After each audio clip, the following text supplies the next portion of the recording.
बीवी के हकूक की कोई बात ही नहीं करता, बीवी के जिम्मे खामद के क्या हकूक हैं ये लोग बड़ा पूछने आते हैं। बीवी के हकूक भी हैं ये कोई क्यों नहीं पूछता,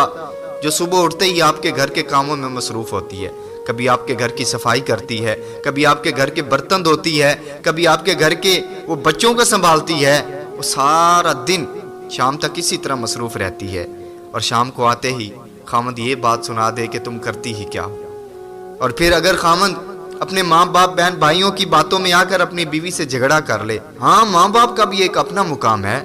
लेकिन इस बात से नजर न चुराएं कि बीवी भी जिंदगी का साथी है। याद रखें एक वक्त आता है कि सारे रिश्ते छोड़ जाते हैं, माँ बाप बहन भाई रिश्तेदार सब छोड़ जाते हैं जब आप में मुश्किल आती है, जब आप बूढ़े हो जाते हैं, लेकिन ये वाहिद रिश्ता बीवी का होता है जो आपके मुश्किल वक्त में भी आपके साथ खड़ा होता है। याद रखें अगर बीवी के जिम्मे खामद के हकूक हैं तो फिर खामद के जिम्मे भी बीवी के हकूक हैं। ये खामद की जिम्मेदारी है कि वो अपनी बीवी को दूसरों के सामने कभी शर्मिंदा ना करे, दूसरों के सामने अपनी बीवी को जलील ना करे, बल्कि उसकी इज्जत बनाए। और ये बात भी सच है, आप किसी भी औरत से उसके दिल की हसरत पूछे ना तो वो यही कहेगी कि बेशक हमें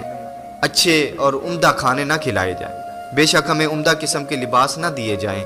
लेकिन ये है कि दूसरों के सामने हमारी इज्जत की जाए, दूसरों के सामने हमें रुसवा ना किया जाए। औरत जो है ना वो सिर्फ एहसास चाहती है।